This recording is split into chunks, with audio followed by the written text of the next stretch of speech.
Alors, je vous dis bonjour à tous et à toutes.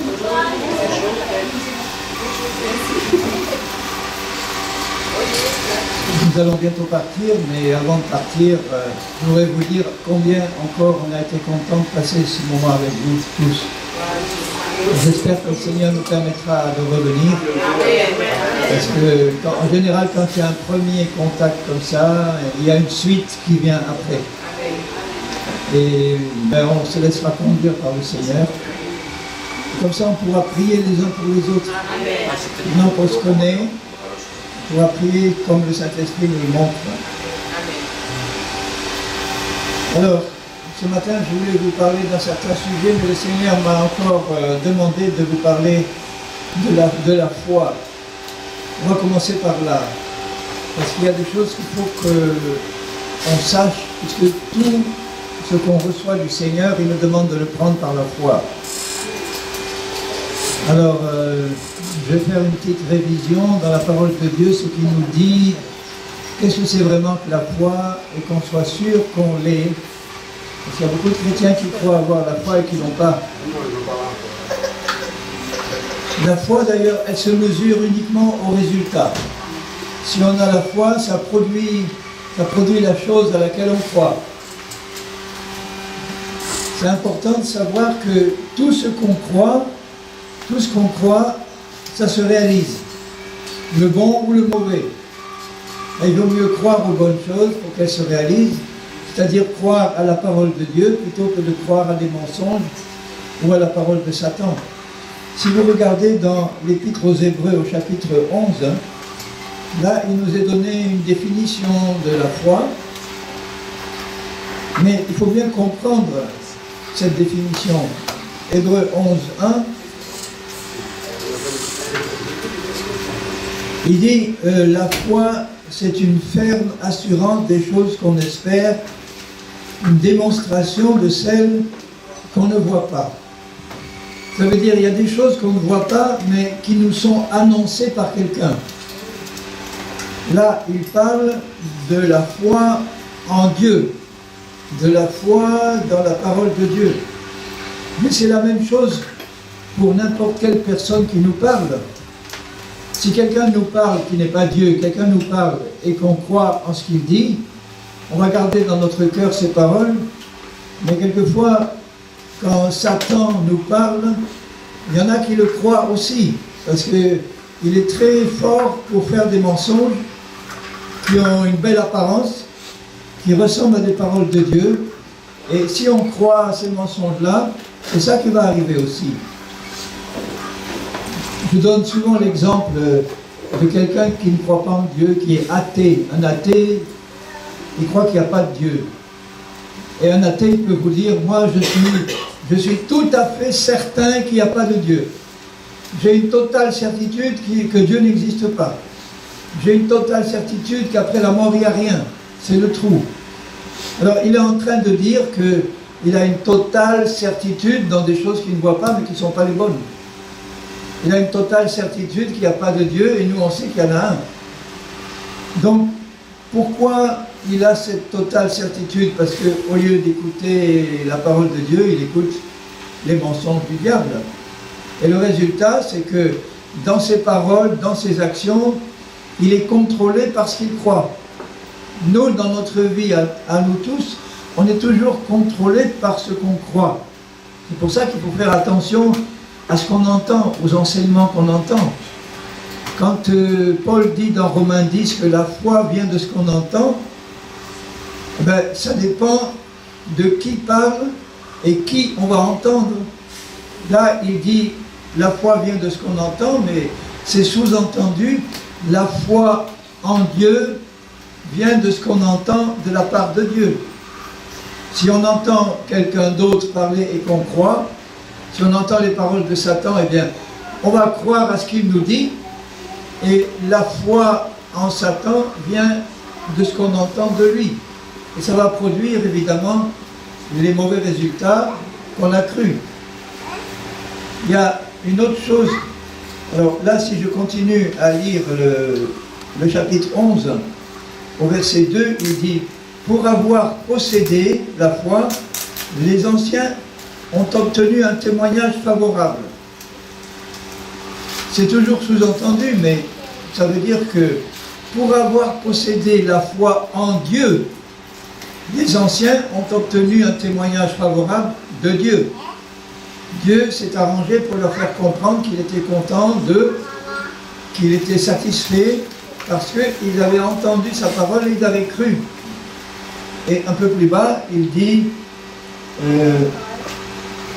au verset 6, « Sans la foi, il est impossible d'être agréable à Dieu. » Là aussi, c'est sous-entendu, sans la foi en Dieu, sans la foi dans les paroles de Dieu, on ne peut pas lui être agréable.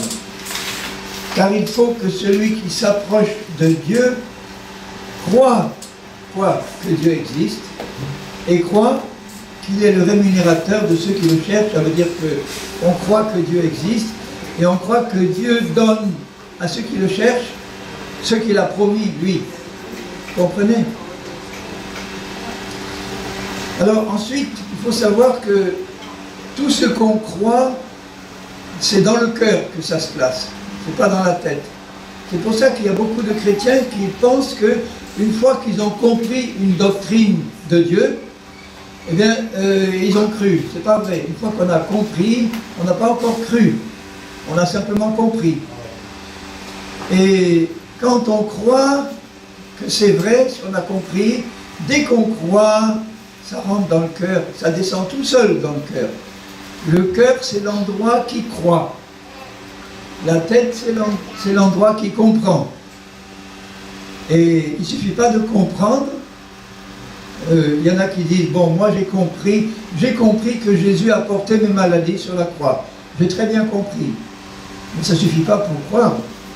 Pour croire, il faut être sûr que c'est la vérité, que cette vérité, on l'a reçue pour nous, on l'a installée dans notre cœur, parce qu'on a attaché la foi, on croit que ce qu'on a entendu est vraiment vrai, quoi.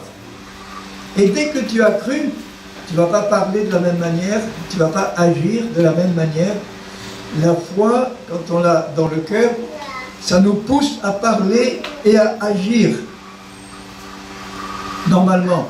Alors si vous dites, moi j'ai la foi que j'ai été guéri dans les meurtrissures de Jésus, si vraiment c'est la vraie foi, tu ne vas pas seulement parler, mais tu vas agir conformément à ce que tu crois.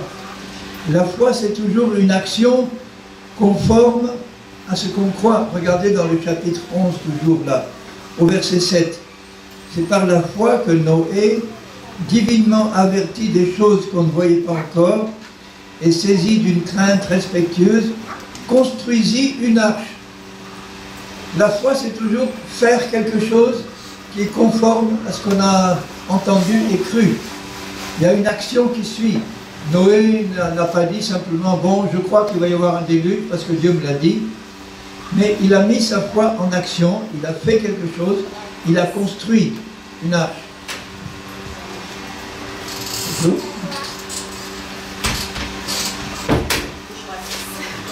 Au verset 8, il est dit, c'est par la foi qu'Abraham, lors de sa vocation ou de son appel, il obéit, il partit. Voilà, il a fait quelque chose. Il n'a pas simplement dit, bon Seigneur, je crois, ah c'est bien, je crois, tu m'as parlé, mais il a mis sa foi en action et il a fait ce que Dieu lui demandait. Il a cru à ce que Dieu lui dit et il a agi, il est parti. Et tous les autres, c'est pareil. Par exemple, il est dit au verset 29, c'est par la foi que les Hébreux ont traversé la mer Rouge. Donc, c'est par la foi qu'ils ont marché, qu'ils ont agi.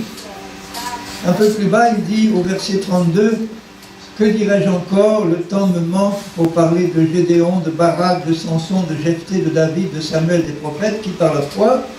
Alors, qu'est-ce qu'ils ont fait? Ils ont vaincu des royaumes, ils ont exercé la justice, ils ont obtenu des promesses, ils ont fermé la gueule des lions, ils ont éteint la puissance du feu, ils ont agi. Ils ont agi parce qu'ils ont cru. Alors, d'une part, il faut être très attentif à ce qu'on entend et à ce qu'on met dans le cœur.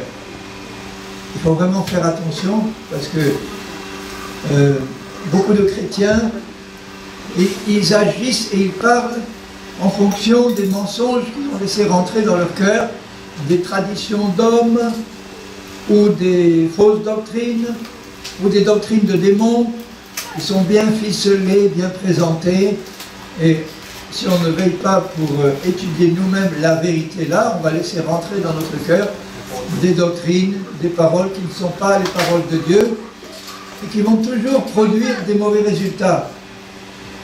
Alors maintenant, regardez ce qu'il dit dans Romains 12, au chapitre 12 de Romains. Et au verset 3, Romains 12, 3, il dit « Par la grâce qui m'a été donnée, je dis à chacun de vous de n'avoir pas de lui-même une trop haute opinion. » Vous pouvez en avoir une un peu haute, mais pas trop. Pas trop haute, mais de revêtir des sentiments modestes selon la mesure de foi que Dieu a départie ou a donnée à chacun. C'est important de savoir que la foi, c'est la capacité de croire, c'est la capacité de croire, et Dieu a donné à chaque homme, à chacun, la capacité de croire. Une mesure de foi. Je ne sais pas quelle est cette mesure, mais enfin, une mesure, c'est une quantité. Il a donné à chacun une quantité. Est-ce que c'est la même quantité qu'il a donnée à chacun? Peut-être, mais enfin, en tout cas, nous devons savoir que nous, chacun de nous, on a reçu de Dieu une mesure de foi. Cette mesure, il nous la donne pour commencer à croire. Et lui, il espère qu'on va croire uniquement à sa parole. Mais cette mesure de foi, on l'utilise trop souvent pour croire à autre chose que sa parole. Et du coup, la réserve de foi qui nous reste n'est pas suffisante pour l'attacher à la parole de Dieu. Alors si je prends un exemple tout simple, imagine que Dieu te donne une mesure de foi ou une quantité de foi de 100 litres. Voilà, c'est la mesure qu'il t'a donnée, 100 litres de foi. Alors si tu prends 50 litres pour croire à un mensonge ou des mensonges, tu vois que dans la réserve qui te reste, il te reste que 50 litres pour croire à la vérité. Si tu utilises 90 litres pour croire à des mensonges, il va te rester un petit peu de foi pour croire à la vérité. Et ce que Dieu va chercher à te faire comprendre à ce moment-là, c'est que toute ta belle réserve de foi, la plupart est utilisée de la mauvaise manière pour croire à des mensonges.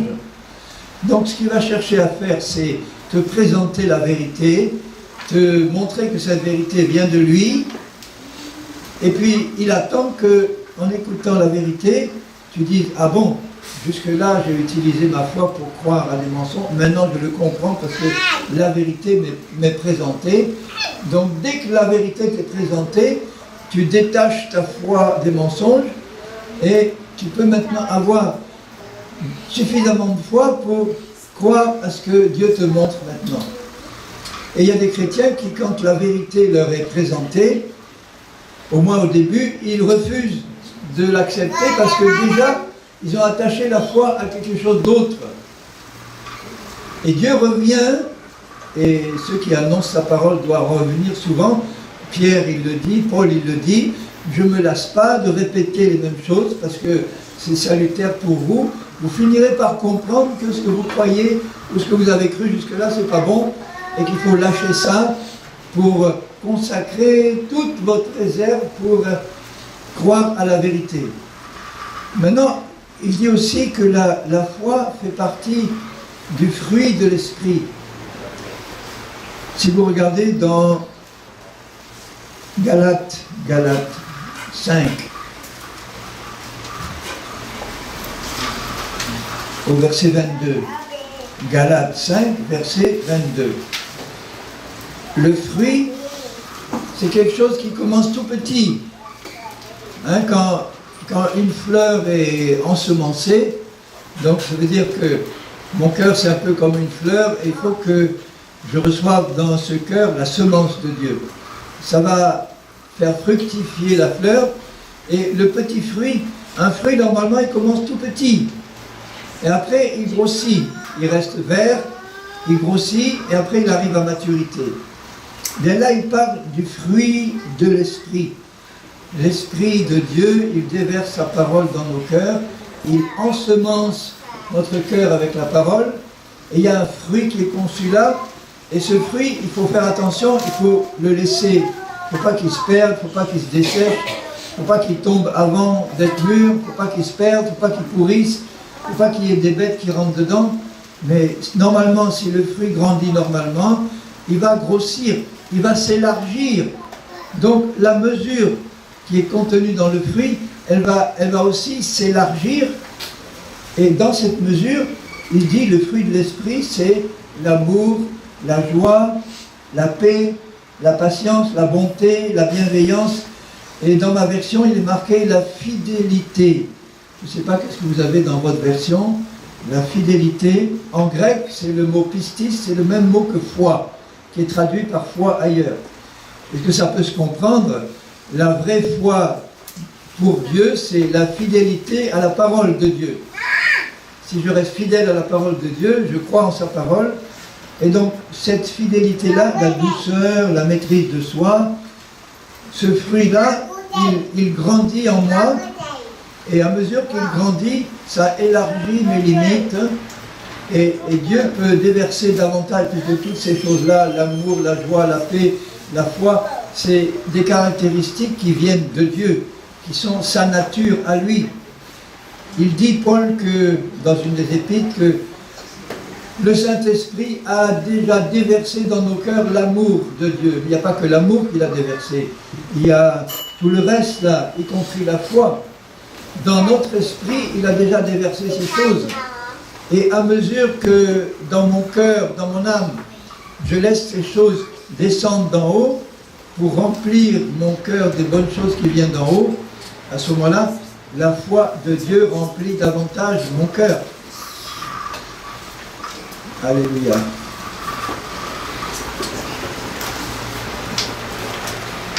Donc d'une part, Dieu donne au départ une certaine mesure, 100 litres, je dis, mais c'est pour comprendre, hein, je ne sais pas si c'est 100 litres ou 200 ou 50, mais c'est une mesure. Cette mesure-là, on est responsable de bien l'utiliser. Et une fois qu'on a tout utilisé, si j'ai utilisé les 100 litres de foi que j'ai au départ pour la vérité, si Dieu veut que je croie à d'autres vérités qu'il va me montrer, il va continuer à me donner, il va élargir mes limites. Au lieu de 100 litres, comme le fruit grandit, ça va être 150 litres, 200 litres, et il peut continuer à déverser de son esprit davantage de foi au fur et à mesure qu'il me présente la vérité. La réserve de Dieu de foi, elle est illimitée. C'est seulement la capacité de la personne qui est là qui est limitée. Et si Dieu continue à m'aider à élargir mes limites, eh bien je peux l'élargir indéfiniment, puisque même dans l'éternité, je vais continuer à élargir mes limites, parce que Dieu, il est infini, il veut qu'on le croie complètement, qu'on le connaisse complètement. Donc on est sûr que même dans le ciel, notre capacité de croire va être élargie. Là, il n'y a plus question de croire dans des mensonges. Dans le ciel, on croira qu'en la vérité. Mais on ne va pas tout croire d'un coup quand on arrive dans le ciel. On va continuer dans l'éternité à connaître Dieu de plus en plus. On va continuer à recevoir la parole de Dieu, mais sans douter. Et là, il dit dans 1 Corinthiens 13, 1 Corinthiens 13, il parle de l'amour. L'amour, c'est un des éléments du fruit de l'esprit. En fait, tout le fruit de l'esprit revient à l'amour, parce que la patience, c'est une forme d'amour aussi. La foi, c'est une forme d'amour pour Dieu. Le contrôle de soi, c'est une forme d'amour. Si je me contrôle devant les personnes qui m'embêtent, si je reste calme et que je laisse l'amour de Dieu, eh bien c'est une forme d'amour qui se manifeste dans le contrôle de soi. Là, l'amour, donc, il dit 1 Corinthiens 13, verset 8, l'amour ne périt jamais. Et la foi ne périt jamais non plus, la foi de Dieu, l'espérance non plus. Il donne quelques informations sur l'amour. Il dit l'amour est patient, l'amour est plein de bonté, l'amour n'est pas envieux, l'amour ne se vante pas. Donc ça veut dire que quelqu'un qui se vante, il manque d'amour. Il s'intéresse à lui-même plutôt qu'aux autres. L'amour ne s'enfle pas d'orgueil, parce que l'amour est humble. Vous voyez comment Jésus, qui est le Fils de Dieu, qui est Dieu, il était humble, il ne se mettait pas en avant, il n'essayait pas de prouver qu'il était le Fils de Dieu en faisant comme ça des grandes choses pour faire du cirque. Non, il n'a jamais voulu ça. Quand le diable lui a dit, mais mets-toi en haut du temple et jette-toi en bas, comme ça devant tout le monde, les anges vont te porter, tu vas voir, tout le monde va comprendre que tu es un être exceptionnel. Ben non, il n'a pas voulu faire ça, il se comportait comme un simple homme pour nous donner un exemple que nous, on peut suivre. L'amour ne cherche pas son intérêt, l'amour ne fait rien de malhonnête. Ça veut dire qu'un chrétien qui truque sa feuille d'impôt, fait quelque chose de malhonnête, il manque encore d'amour. Le véritable amour de Dieu ne fait rien de malhonnête. Il ne cherche pas son intérêt, il cherche l'intérêt des autres, l'intérêt de Dieu. L'amour ne s'irrite pas, l'amour ne se met pas en colère, sauf la sainte colère de Dieu, mais il faut savoir faire la différence. La sainte colère de Dieu, c'est celle de Jésus, quand il entre au temple, et il voit tous les marchands du temple là, qui faisaient de l'argent sur le dos des pèlerins, et il dit, mais vous avez transformé la maison de prière en caverne de voleurs. Il prend un fouet et bam, il renverse les tables des changeurs, il chasse les pigeons, les vaches, les veaux, pas les cochons puisqu'il n'en avait pas, mais les animaux qui étaient là pour être vendus en sacrifice. Et il se fâche pour défendre les intérêts de son père, pas pour défendre ses intérêts personnels. Quand un chrétien qui est charnel se fâche, il se fâche pour défendre ses intérêts. Tu m'as fait du mal, alors moi je te fais du mal. Si tu m'avais laissé tranquille, je t'aurais laissé tranquille. Ça c'est la chair qui parle, c'est pas l'esprit de Jésus. Mais ce qu'il faut savoir, c'est que dans ton esprit, Dieu a déjà déversé la bonne qualité d'amour là. Si tu le crois et que tu ouvres ton cœur, eh cet amour-là, il va venir dans ta vie, en bas là, dans ton âme et dans ton comportement de tous les jours, et tu vas pouvoir manifester ce qu'il y a déjà dedans, y compris la foi aussi. L'amour ne se réjouit pas de l'injustice, mais se réjouit de la vérité. L'amour excuse tout de la bonne manière. Il comprend tout. L'amour croit tout. Voyez le rapport entre l'amour et la foi. L'amour croit tout. Enfin, tout ce que Dieu dit. Hein. Je ne vais pas croire ce que Satan dit. Si j'aime Dieu, je vais croire uniquement ce qu'il dit. L'amour croit tout ce que Dieu dit. L'amour espère tout. L'amour supporte tout. Jusqu'à quand je vais vous supporter, dit Jésus. Il a continué à les supporter, ces 12 disciples incrédules là. Et il va continuer à nous supporter aussi. Ce qui n'empêche pas que de temps en temps, il va nous donner une petite correction sur la mérite, par amour. Parce qu'un petit enfant, il a besoin d'être corrigé. Et quand on est charnel encore, on est encore comme un petit enfant qui a besoin d'être instruit avec amour et aussi corrigé parfois avec amour. Les corrections, ça fait toujours mal, mais ça fait du bien finalement parce que ça nous fait participer à la sainteté de Dieu. Et au verset 13, il dit maintenant, il y a 3 choses qui demeurent, qui restent en permanence sur la terre et dans l'éternité. Il y a 3 choses qui restent, c'est l'amour, la foi, il commence par la foi, l'espérance et l'amour. Donc ça veut dire que dans la nature même de Dieu, il y a ces 3 éléments-là, la foi, l'espérance et l'amour, qui restent en permanence dans l'éternité. On doit les exercer sur la terre et on continuera à le faire quand on sera dans le ciel, dans la présence de Dieu ou dans l'éternité avec lui. Parce que la foi, c'est la certitude des choses qu'on ne voit pas encore, qu'on espère. Dans le ciel, le Seigneur continuera à nous enseigner sa parole. On ne va pas tout savoir d'un coup en arrivant au ciel.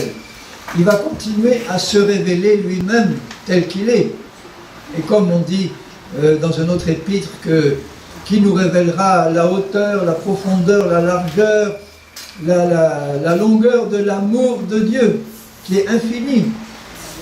Et il faudra l'éternité pour connaître celui qui est infini. Ça veut dire que ça ne va jamais s'arrêter. Dans le ciel, le Seigneur va nous annoncer une parole qu'on ne connaît pas encore. Comme il n'y a pas de doute là dans le ciel, on va recevoir cette parole par la foi. Et comme on l'a reçue par la foi, on va voir se réaliser ce qu'il nous a dit. On sera heureux, on dira merveilleux, on ne connaissait pas encore ça de notre Seigneur ou de sa parole. Et là, il nous révèle quelque chose de nouveau, qui nous réjouit. Et on va attendre, espérer encore autre chose. Et le lendemain, le Seigneur va dire, ah, j'ai encore une vérité à vous révéler là. Écoutez bien vos oreilles, ouvrez vos oreilles, votre cœur. Voilà un nouvel aspect de ma parole et de ma nature que vous ne connaissiez pas. Il nous le révèle, on le reçoit par la foi. On croit que c'est vrai, évidemment, parce qu'il n'y a pas de doute. Et en le croyant, nous le voyons s'accomplir. On en bénéficie, on en jouit, on en profite concrètement. Et puis, on attend encore autre chose de bon.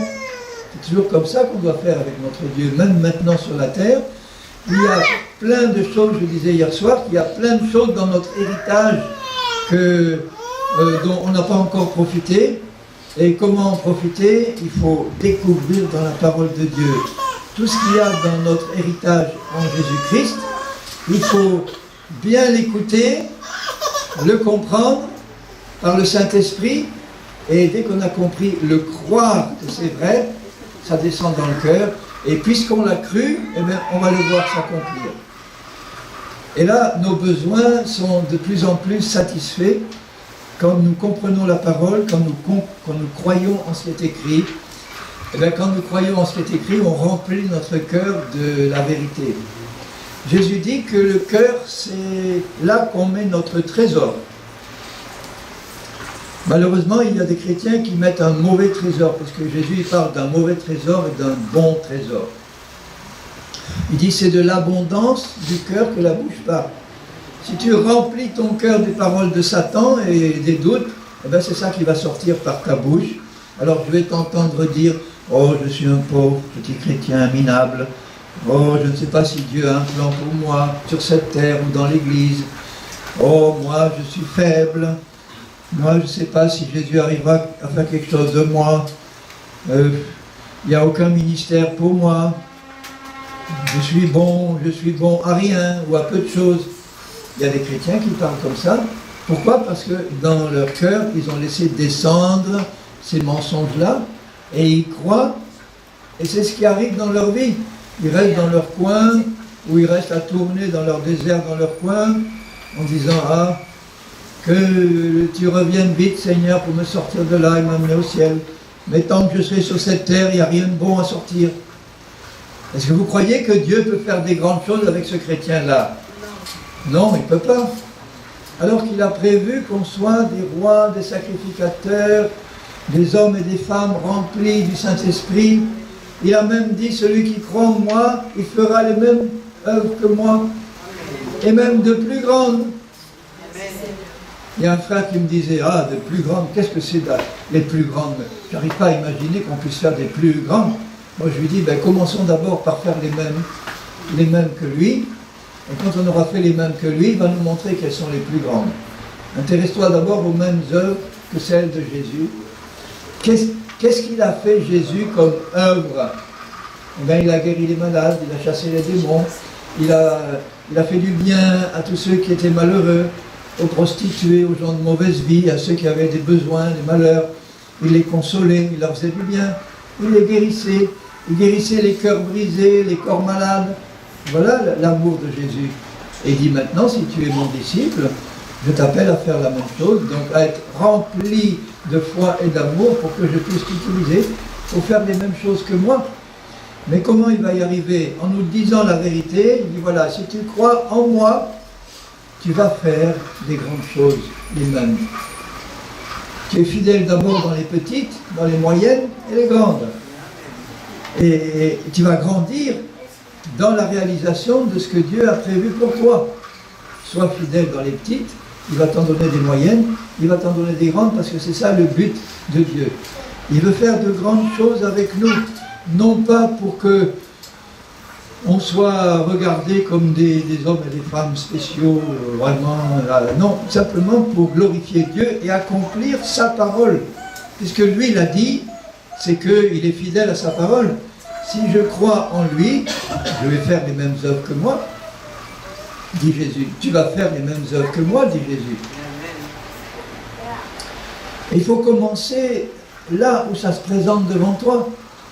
Dans ta famille, si un de tes enfants est malade, eh bien, qu'est-ce qu'il aurait fait Jésus s'il était là? Il se serait approché, il aurait posé sa main, il aurait dit voilà, que cet enfant soit guéri, et il aurait été guéri parce que Jésus veut le faire, et il y a sa puissance qui se dégage. Un petit enfant, il n'a pas la foi, un tout petit comme ça, il ne sait pas. Mais la foi de ceux qui prient doit suffire à ce moment-là. Quand on est adulte, Dieu attend que nous, on exerce aussi notre foi. Ce qu'il faut savoir, c'est que tous les adultes que Dieu a guéris, qui sont décrits dans les évangiles, ils se sont approchés de Jésus avec foi, parce qu'ils avaient entendu parler de lui, et ils avaient entendu dire que ce prophète-là faisait du bien à tout le monde et guérissait tout le monde. Et donc, ils s'approchaient d'abord pour voir, et ensuite, une fois qu'ils avaient vu, ils avaient constaté que c'était vrai, et ils avaient fini par dire, bon, eh bien, moi aussi, je vais faire partie de ceux qui va bénir. Regardez comment Jésus travaillait pour stimuler la foi de ceux qui l'entouraient. Regardez par exemple dans Matthieu chapitre 4, Matthieu 4, c'est quand Jésus est baptisé dans le Jourdain, on sait que le Saint-Esprit est venu sur lui, et c'est là qu'il a été rempli de l'Esprit, et rempli de la puissance de l'Esprit. Avant, c'était un jeune homme ordinaire, il n'avait jamais rien fait, aucune œuvre puissante, il était ordinaire, mais il était sans péché. Donc les jeunes de son âge à Nazareth devaient se dire, ce Jésus-là, il n'est pas comme nous, il ne va pas en boîte, il ne danse pas, il ne boit pas, il est sage, il est pur, il a quelque chose de spécial. Mais d'un autre côté, c'était un jeune homme qui n'a rien fait d'extraordinaire. Avant d'être baptisé de Saint-Esprit, il n'a jamais guéri personne à Nazareth. Il n'a jamais ressuscité un mort, il n'a jamais chassé un démon. Il menait une vie ordinaire. Mais quand il a été baptisé, rempli et oint de puissance, alors là, il a commencé des œuvres puissantes. Et au chapitre 4 de Matthieu, il dit au verset 23, Matthieu 4, 23, Jésus parcourait toute la Galilée. Qu'est-ce qu'il faisait d'abord? Enseignant dans les synagogues, prêchant la bonne nouvelle du royaume, et ensuite guérissant toute maladie et toute infirmité parmi le peuple. Il nous montre un exemple là. Si dans l'église de Jésus on veut voir davantage de guérison et de miracles, il faut commencer par enseigner et prêcher, comme Jésus. Il n'est pas arrivé comme ça sur la place centrale de Nazareth en disant « Ah, vous ne le saviez pas, mais je suis le Fils de Dieu, j'ai toute la puissance de Dieu avec moi. Mais alignez-moi là 5 aveugles, et puis vous allez voir, en un instant, ils vont être guéris. Vous allez être certain que je suis le Messie. Mettez là 12 paralytiques, et en un instant, qu'ils le veuillent ou pas, je vais les guérir, et vous allez comprendre que je suis le Fils de Dieu. » Jamais il n'a fait ça comme ça. Pour nous montrer que nous aussi, on doit suivre cet exemple.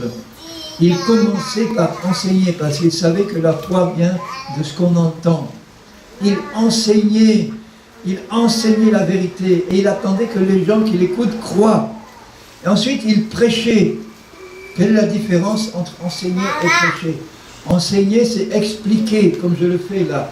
Expliquer la vérité, la faire comprendre, l'expliquer clairement, et attendre que ceux qui écoutent comprennent et reçoivent dans le cœur. Prêcher, c'est proclamer une vérité. Proclamer simplement, on n'enseigne pas, mais on proclame. Jésus-Christ est Seigneur, il a vaincu Satan, il est sorti du tombeau. Donc ça c'est proclamer, et après si on veut enseigner, on explique ce que ça veut dire. Et une fois qu'il avait enseigné et prêché, ceux qui avaient reçu sa parole, là ils avaient la foi, et là ils pouvaient ensuite guérir les malades et les infirmes.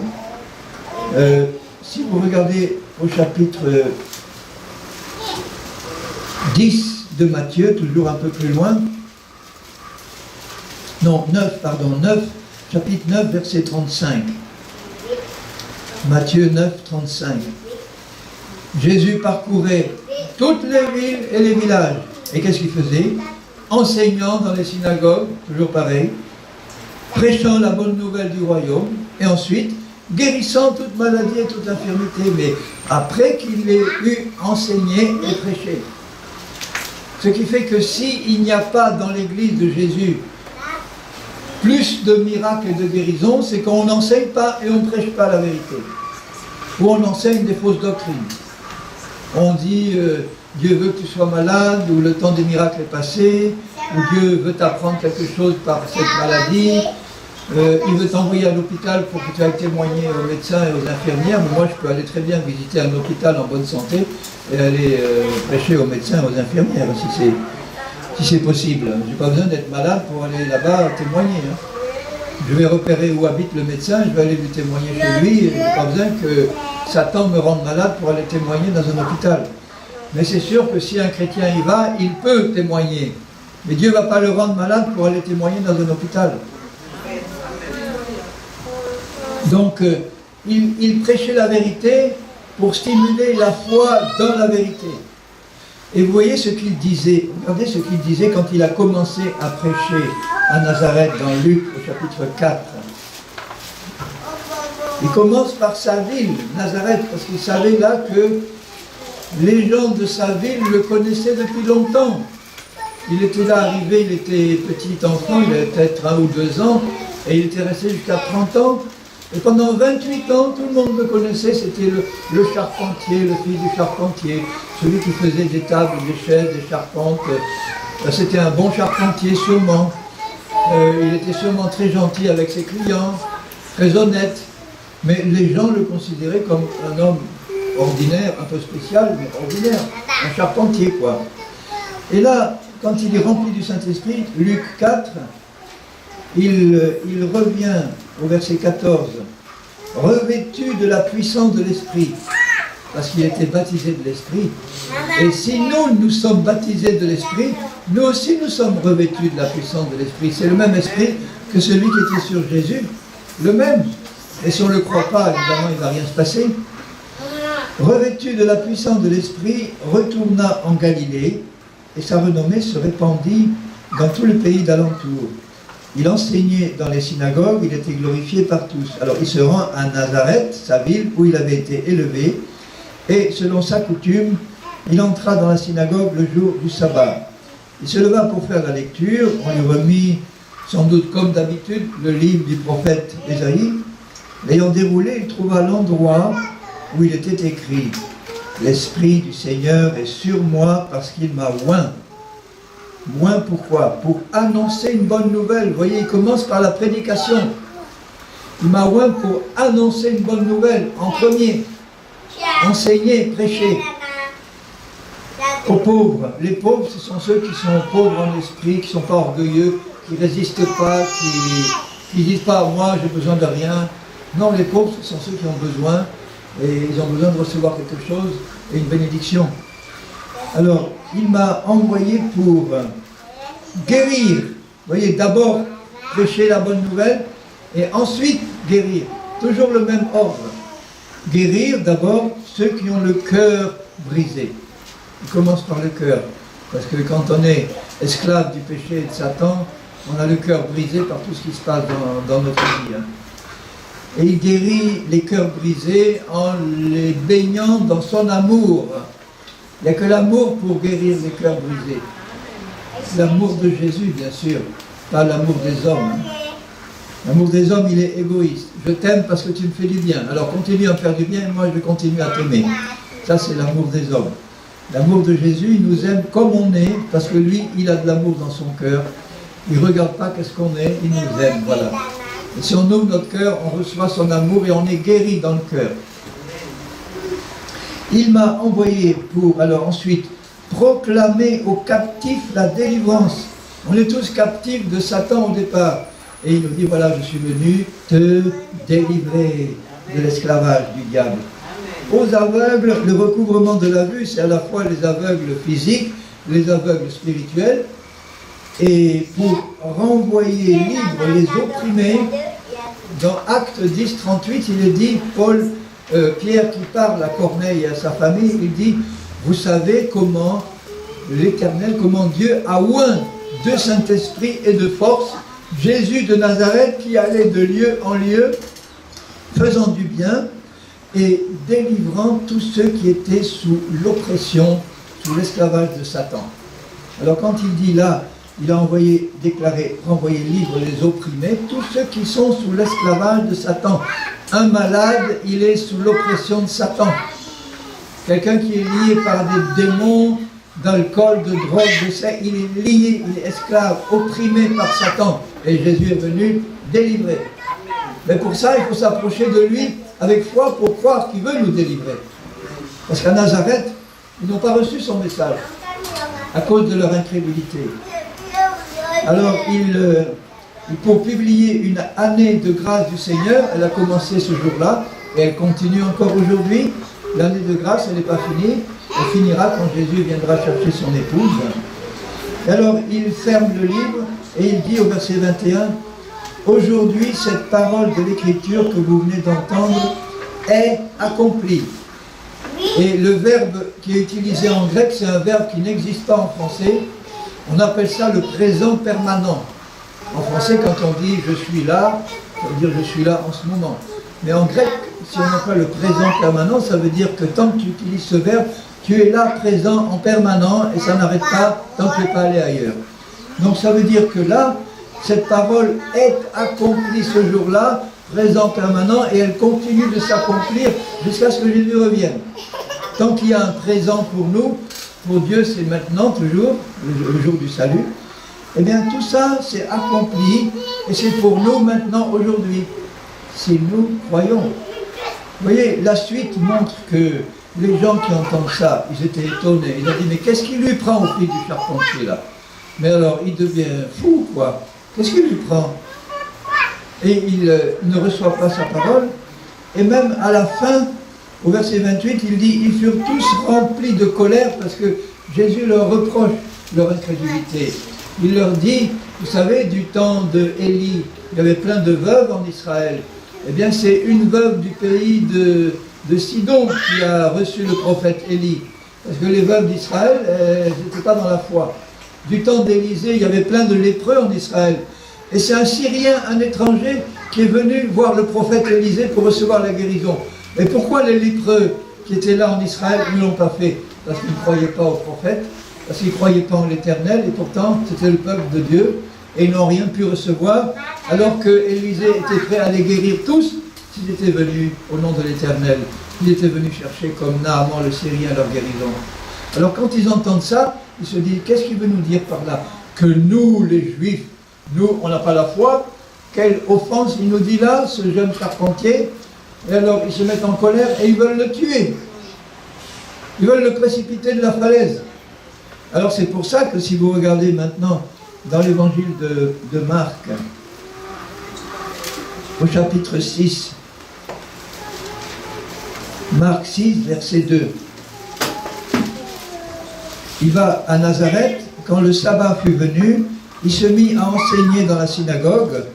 Beaucoup de gens qui l'entendirent étaient étonnés, mais étonnés dans le mauvais sens, étonnés parce qu'ils doutaient, ils ne voulaient pas croire, étaient étonnés et disaient, mais d'où lui viennent ces choses?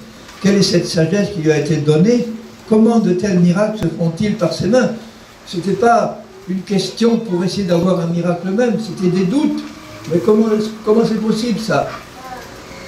N'est-ce pas le charpentier, le fils de Marie, le frère de Jacques, Jose, Jus et Simon, donc il avait 4 frères, et ses sœurs, il en avait au moins 2. Donc dans la famille de Marie, il y avait 5 garçons et au moins 2 filles, ou 3. Et c'était vraiment des frères et sœurs de Jésus, ce n'est pas des cousins, des cousines. Et il était pour eux une occasion de chute, mais Jésus leur dit, un prophète n'est méprisé que dans sa patrie, parmi ses parents et dans sa maison. Donc vous étonnez pas si les gens de votre famille n'écoutent pas votre témoignage, c'est normal. Priez pour que Dieu envoie des étrangers qui vont leur dire la même chose que vous, et eux, ils vont être écoutés, alors qu'ils ne vous écouteront pas vous. Mais Dieu va vous utiliser pour aller parler à d'autres qui ne vont pas écouter leur propre famille, mais ils vont vous écouter à vous. Amen. Alors vous ne vous découragez pas, vous voyez, Jésus est passé par là. Et lisez le verset 5. Il ne put faire là, à Nazareth, aucun miracle. Et pourtant, c'était le même Fils de Dieu, avec la même puissance, la même onction. Il n'a pu faire à Nazareth aucun miracle, si ce n'est qu'il y avait là quelques malades, il leur a imposé les mains, il les a guéris. Si tous les malades de Nazareth étaient venus, ils auraient tous été guéris. Mais comme il disait, bon, c'est le fils du charpentier qui déraille là, c'est pas la peine de s'approcher de lui, il ne va rien se passer. Mais il s'étonnait, verset 6, il s'étonnait de leur incrédulité. Et dans l'église de Jésus aujourd'hui, c'est souvent comme ça, souvent dans des églises, une église c'est un Nazareth d'incrédulité. On a entendu parler de Jésus depuis 2000 ans, dans les milieux chrétiens, et puis depuis des centaines d'années, il ne s'est pas passé grand-chose, parce que pendant des centaines d'années, l'Église était dans les ténèbres. Il y a eu un réveil au début du XXe siècle, maintenant beaucoup de choses reviennent à la lumière, mais il y a un fond d'incrédulité, parce que pendant longtemps, il ne s'est rien passé. Et alors on se demande comment il va pouvoir se passer des choses maintenant. Si vous êtes dans une église, par exemple, où pendant 20 ans vous êtes chrétien, et il ne s'est pas passé grand-chose, il y a eu quelques conversions, bon, il y a eu une fois ou deux guérisons, mais vraiment peu, pas grand-chose. Ben, vous allez dire, le diable il va essayer de travailler dans votre cœur pour vous faire croire que ça c'est normal maintenant. Que du temps de Jésus, d'accord, il y avait une action puissante du Saint-Esprit, mais maintenant on est à la fin des temps, maintenant c'est des temps de ténèbres, maintenant c'est normal qu'il n'y ait pas beaucoup de miracles et de guérisons. Si vous croyez ça, c'est ça qui va se passer. Mais si on recommence à prêcher, à enseigner, à proclamer la vérité, et si elle est reçue avec foi, on va revoir les miracles et les guérisons comme avant, parce que Dieu, lui, n'a pas changé. Amen.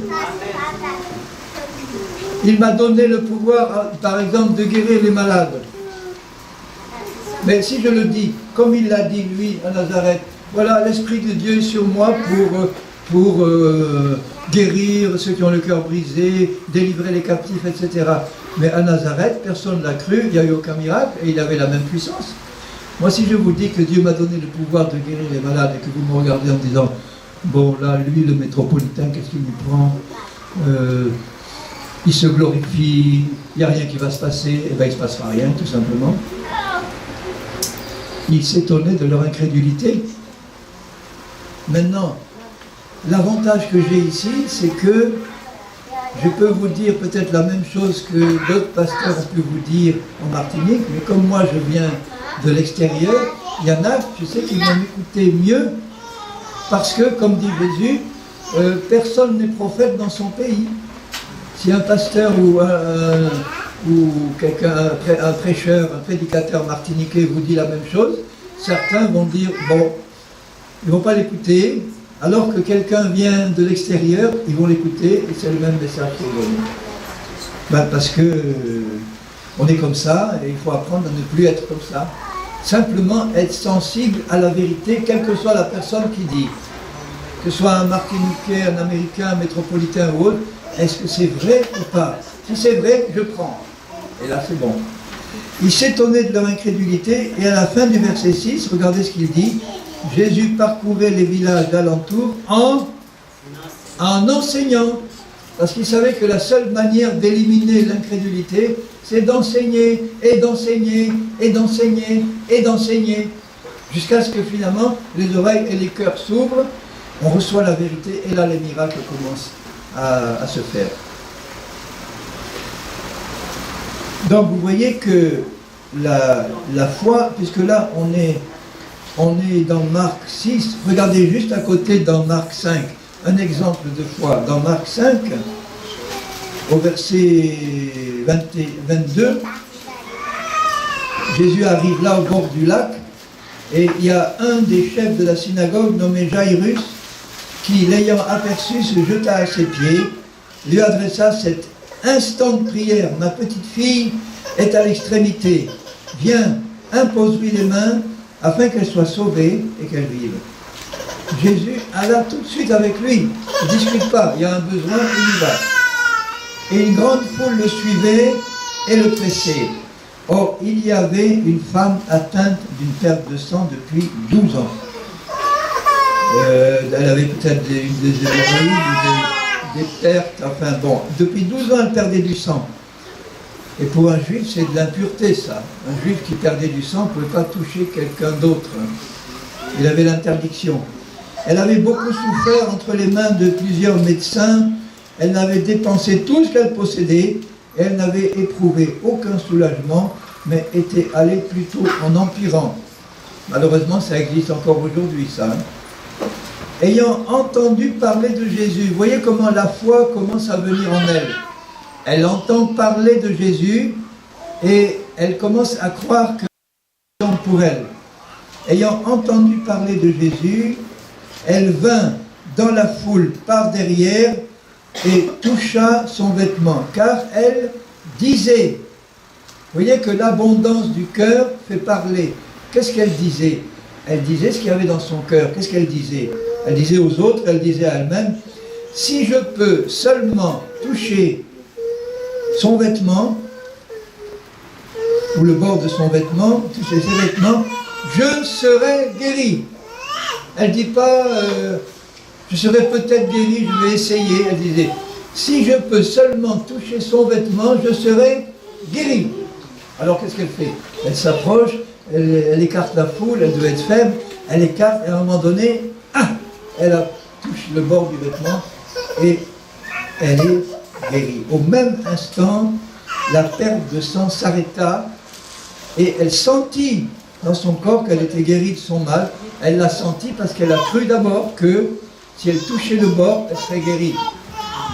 Qu'est-ce qui a décidé de sa guérison? Est-ce que c'est Jésus? Non, puisque lui, il allait de l'avant. Il ne savait pas qu'une femme était derrière. Il s'est rendu compte qu'une force était sortie de lui. Mais c'est la femme qui a décidé du moment de sa guérison. C'est la femme qui a décidé de la condition de sa guérison. Si elle avait dit, par exemple, si je peux simplement m'approcher pour que son ombre me couvre, je serai guérie. Elle aurait été guérie. C'est elle qui a décidé des conditions. Elle aurait pu dire, si je peux m'approcher par devant et que je peux toucher sa main, bon, elle aurait été guérie. C'est pas Jésus qui a décidé comment elle allait être guérie. C'est elle. C'est pareil pour nous. Vous pouvez dire par exemple, si je reçois l'imposition des mains, je vais être guéri parce que c'est écrit. Si on me fait l'onction d'huile, je vais être guéri parce que c'est écrit. Vous pouvez dire, si seulement je reçois la vérité dans mon cœur et que je prie conformément à cette parole, je serai guéri. C'est à vous de décider des conditions de votre guérison. Alors, Jésus connut aussitôt en lui-même qu'une force était sortie de lui. Alors il se retourne et il dit, qui a touché mes vêtements? Ses disciples lui dirent, tu vois la foule qui te presse et tu dis, qui m'a touché? Il regardait autour de lui pour voir qui avait fait cela. La femme, effrayée et tremblante, parce qu'elle savait qu'elle n'avait pas le droit de toucher les vêtements, elle vint se jeter à ses pieds et lui dit toute la vérité. Mais Jésus lui dit, regardez ce qu'il lui dit, ma fille, ta foi t'a sauvée, t'a guéri, c'est pareil. Ta foi t'a guéri. Va en paix, sois guéri de ton mal, ou va en paix, tu es guéri de ton mal.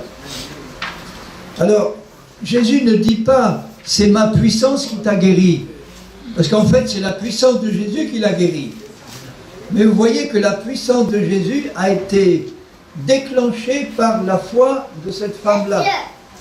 Et c'est toujours la même chose avec le Seigneur. Il a toujours la même puissance pour guérir. Il est au milieu de nous pour guérir tous les malades qui peuvent être là. Il a la même puissance, la même volonté de guérir. Mais s'il ne trouve pas quelque part chez quelqu'un la foi, cette puissance-là sera inutile. Elle ne va pas agir, elle ne va pas être déclenchée. Elle ne peut être déclenchée que si on croit que c'est pour nous. Et pourquoi on peut croire que c'est pour nous? Parce que la parole de Dieu nous le dit. Ça suffit? Amen. Si la parole de Dieu nous dit que Jésus a porté nos péchés dans son corps Ça veut dire que puisque nos péchés ont été expiés, il est prêt à pardonner immédiatement toute personne qui s'approche pour lui demander pardon. Sans traîner, sans attendre, sans imposer des conditions. Il dira, est-ce que tu crois que je veux ou que je peux le faire? Oui, oui, Seigneur. Eh bien voilà, tu es pardonné. Parce qu'il a payé pour nous. Exactement pareil pour les maladies. Il a payé, il a pris sur lui exactement comme nos péchés. Il a pris nos maladies. C'est payé. Et quand il nous regarde, il dit, bon, maintenant c'est disponible. Qui c'est qui veut s'approcher et prendre le cadeau que j'ai déjà payé pour lui? Dès que tu prends le cadeau par la foi, tu peux voir comme là, ta maladie disparaître instantanément. Amen. Parce que c'est Dieu qui le veut. Le prix est payé. C'est une question de confiance. Si tu dis maintenant, on va prier pour les malades qui le veulent, et au lieu de prier collectivement, je vais imposer les mains au nom de Jésus. Non pas que c'est meilleur d'imposer les mains, ça dépend de ce qu'on croit, mais c'est un point de contact pour la foi, parce que la parole de Dieu dit, voilà les signes qui accompagneront ceux qui auront cru. En mon nom, ils imposeront les mains aux malades et les malades seront guéris. C'est une des manières possibles. Maintenant, si vous n'avez pas besoin d'imposition des mains parce que vous croyez simplement à la parole, eh bien voilà, vous aurez le même résultat. Vous n'aurez pas besoin d'imposition. Mais puisque Dieu nous a donné ces moyens supplémentaires, c'est parce qu'il sait que parfois quelques-uns en ont besoin. Ça les aide. Et le résultat est le même. L'essentiel, c'est de mettre notre foi dans la parole de Dieu. Et là, dans la parole, il y a plusieurs moyens de recevoir la guérison, mais il faut savoir que ça fait partie de l'héritage et du cadeau que Dieu nous a donné. En fait, toutes les bénédictions de Dieu sont comprises en Jésus. On peut se mettre d'accord pour prier pour un besoin quelconque. Si c'est couvert par le sacrifice de Jésus, vous pouvez le prendre ce matin, une fois pour toutes, le garder dans le cœur et de dire, maintenant que je l'ai saisi, je le verrai s'accomplir. Que ce soit le pardon, que ce soit la guérison, que ce soit la réponse à un besoin, quelqu'un qui a besoin d'un travail nouveau, ou quelqu'un qui a besoin que Dieu pourvoie un certain besoin, ou que ce soit un besoin pour quelqu'un de votre famille, ou pour une personne pour laquelle vous voulez prier, et le Saint-Esprit vous pousse à demander ce que vous voulez lui demander pour cette personne, que ce soit une guérison pour vous, tout ça c'est compris dans le sacrifice de Jésus. Il a dit, le Seigneur, par la bouche de l'apôtre Jean, dans Jean 3, Jean 2, au troisième épître de Jean, au troisième épître de Jean, verset 2, bien-aimé, je souhaite, c'est pas ça qu'il dit, je prie que tu prospères à tous égards et que tu sois en bonne santé, comme prospère l'état de ton âme. Voilà ce que Dieu veut pour chacun de nous. Parce que Jean priait selon la volonté de Dieu, il connaissait la volonté de Dieu. Il ne pouvait pas prier pour quelqu'un sans connaître la volonté de Dieu. Et la volonté de Dieu, c'est la même pour tous, c'est pas seulement pour Gaius. Donc tu peux dire, Dieu veut que tu prospères à tous égards et que tu sois en bonne santé, comme prospère l'état de ton âme. Et si ton âme prospère, elle est dans la foi, elle est dans la joie, elle est dans l'amour, elle est dans la paix. Amen. Vous êtes content d'avoir un Seigneur si bon, si merveilleux. Ça vaut la peine de croire tout simplement ce qu'il dit, parce qu'il n'est pas menteur, Dieu n'est pas un homme pour mentir. Dès que tu tombes sur une parole de Dieu, là, dans ce livre, qui te concerne, qui concerne un besoin, tu peux t'approcher en rappelant à Dieu sa parole et en disant, Seigneur, je connais maintenant ta parole, je m'approche de toi avec ta propre parole, et je viens chercher maintenant ce que toi-même tu m'as annoncé ou tu m'as promis. Et je le prends avec reconnaissance et je te dis merci. Et là, Dieu qui est fidèle, il doit accomplir dans votre vie sa promesse et sa parole. Il s'est obligé lui-même. Il est là au rendez-vous. Mais malheureusement, les autres ne sont pas là au rendez-vous comme à Nazareth. Les malades ne sont pas venus parce qu'ils ne croyaient pas. Alors ça vaut la peine de croire. Hein? Amen. Amen, alléluia. Seigneur, je sais que tu prends soin de ton troupeau, de tes brebis. Elles entendent ta voix.